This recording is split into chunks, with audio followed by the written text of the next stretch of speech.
Hey guys, welcome back to my channel. My name is Timo Parker. I'm a vocal coach and I'm here to help you to improve your singing voice. In this video I want to answer two comments that I got recently here on the channel on two different videos, and they're kind of related. And in today's topic we want to talk about if it's okay to sing with an airy voice, with a breathy sound so to say, and how the breathing plays a role in that as well. So let's first take a look at these comments and let's see how they might be related. Comment number 1. Hello Timo, I'm a little confused. You teach us to open the thyroid cartilage to prevent the cords from touching each other, and you say that singing airy is a good thing. I always thought that the cords should touch to sing correctly and that air in the voice is not a good thing. Are there other steps after opening of the thyroid cartilage to make the voice clearer? When I open my thyroid cartilage, the sound is airy and a little bit goofy. Or have I missed something? Thanks and sorry for my bad English. First of all, your English is great. Thank you for the comment. That's actually a very common confusion, a question that I get a lot. That's why I decided to make this video as well. And then I got another comment that says, Hi Timo, could you create a video on how to support my voice while singing? I've got the inhale down, but I struggle with the exhalation.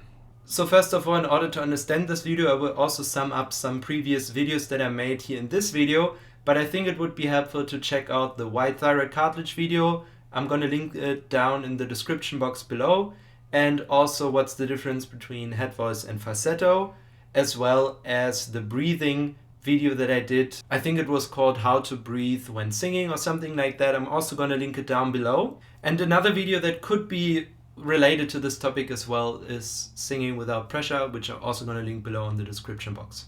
So let's first take a look at why we want to open the thyroid cartilage. So in this video I explained that when we open up our thyroid cartilage, which is basically the front part of the larynx, so the cartilage, that it can actually move in a horizontal manner. So when we, for example, yawn or when we swallow, the thyroid cartilage moves up or down, and the opening of the thyroid cartilage is more opening sensation towards the side.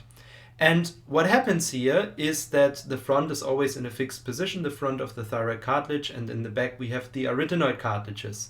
The vocal cords are connected to the front, to the thyroid cartilage, and the back to the arytenoid cartilages. So when we open the thyroid cartilage, we pull the arytenoid cartilages away from each other. This whole construct opens up, and because of that, the distance between the two vocal cords increases. That means that the gap between the vocal cords, the rima glottides, gets bigger. So there's more potential for air to come through, and we don't have a very clear sound. So the reason why we want to open up the thyroid cartilage is to make it less likely that we go into falsetto. I don't want to go too deep into this topic. You can head over to the falsetto video that I linked below. But basically when we are opening up our thyroid cartilage, there is a lower risk that we go into falsetto. In a very short sentence, what that means that the vocal cords are not vibrating in full length anymore, but they start to shorten, and we use a shorter string of the vocal cord. So this mechanism of shortening the vocal cord in order to make a pitch sound higher, because we move less mass, is less likely to happen when we open up the thyroid cartilage. Because in order to sing falsetto, parts of the vocal cords have to come together to create the sound. And when we open up the thyroid cartilage, the vocal cords can get pulled apart so far that they are not making any contact anymore. They're still vibrating in the full length, but they're not meeting each other. And that is the reason why the sound gets this airy quality when we are singing. And the reason why I included both of these comments into the video, because it comes down pretty much to the way you breathe and especially the way you exhale. So singing airy is okay as long as you do it right, let's say. So what I mean by that is basically if you are singing and the vocal cords are not meeting each other, they are further apart, maybe because the thyroid cartilage is very open, or also because you just have the adjustment of not having the vocal cords together. There's actually also another video I made between two different kind of head voices, so aspired head voice and connected head voice might be also worth to check out. But basically what we have to understand is that when we are having an airy sound, we preferably don't want to achieve this airy sound by exhaling. So what I mean by that, I can sing airy in two different ways. I can exhale forcefully while I do that. For example, you can hear the distortion coming in. That is because my vocal cords do slight contact with the false vocal cords and I exhale a lot of amount of air.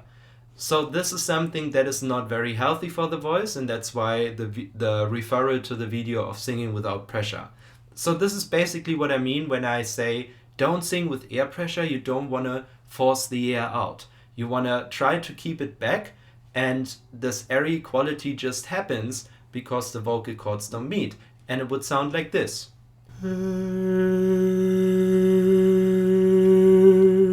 Forceful exhalation. Aspired head voice without exhaling.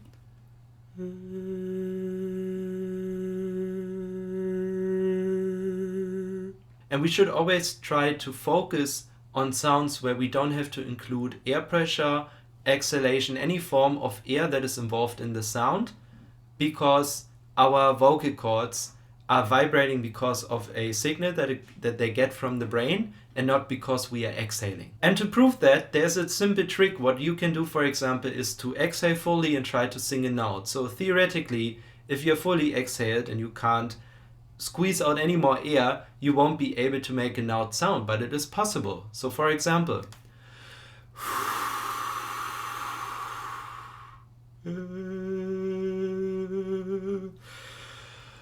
it's not a very long note, obviously, because you just exhaled, but it is theoretically possible. And that's why it is okay to sing it with an airy sound. You don't damage your voice with that. That only means that they are not making contact. And that's actually something that you can focus on in the beginning, especially a bit more, because this way you make sure you're not going into falsetto. And if you're doing it right, the sound is a bit goofy, and that is how it's supposed to sound. It's a muscle training exercise, and we are not doing it to sound straight away great. It's for muscle training, and the sound that will develop over time is a byproduct. And I just recently made a video between aspired and connected head voice where I talk about the closure of the vocal cords, and I also demonstrate some sounds.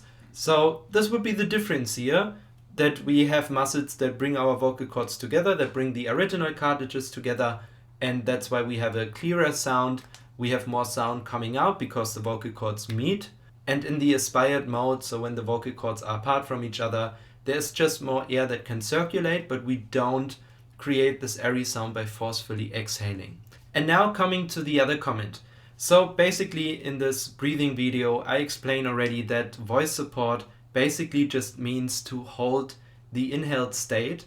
Preferably the inhaled state is relaxed. And very important, you also don't have to inhale as much as you think.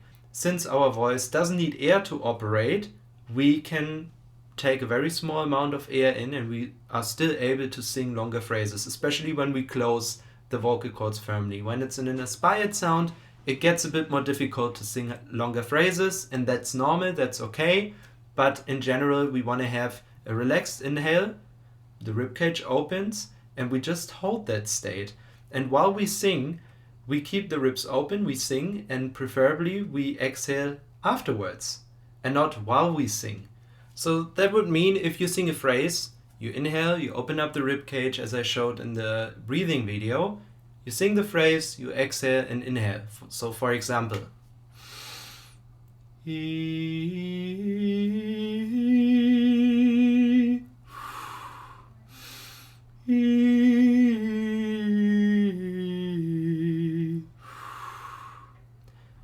so I did the exhale through the mouth. You could also do it through the nose.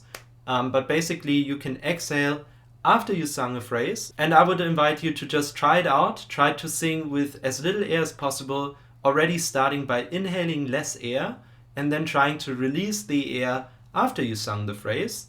And make sure while you do that, and that's maybe the challenge, or basically that is the challenge for a lot of people, is to stay relaxed while doing that and not trying to get too active or too engaged into this whole process. Because when it comes to singing, breathing is a very subtle process, and it is more about doing less instead of taking lots amount of air in, because if you have so much air in your lungs, it has to go somewhere. We create an overpressure there, and if we have such environment, it is actually harder to sing. So just try it out yourself. Try to sing with less air. You could even try to sing after an exhalation, and just try out different approaches to really experience how it feels when you sing, not based on air, but based on muscles. It's a different feeling, and pretty likely it's going to sound much weaker and very different from what you're used to, because your voice all of a sudden doesn't have the support from the air anymore. And this is exactly the state that you should tackle and train, because then you're operating on muscles, and this is where your voice will grow substantially. So to wrap this video up, an airy sound is not a bad thing as long as you don't forcefully exhale while you do that. And just try yourself what would happen if you keep the ribcage engaged and open and you use less air when you are singing. And chances are pretty high that once you spend some time with it, that things starting to get easier because you're not relying on air pressure anymore. And the great thing about this is once you rely on your muscles and they grow, it's going to get easier and easier, and the sound is going to get bigger with the same effort, but it gets bigger because your muscles grow, basically. So I hope this video was helpful to you. If you enjoyed it, make sure to like it and subscribe to my channel, because I have more voice content planned here on this channel. And also, if you're interested in working with me, make sure to check out the link below in the description box, where it takes you to my website where you can book one-on-one classes with me. In the classes, we can focus on your individual goals. I can give you direct feedback. It is much easier than just explaining things here over the camera. So if you're keen, check it out. And thank you so much for watching, guys, and I see you in the next one. Bye bye.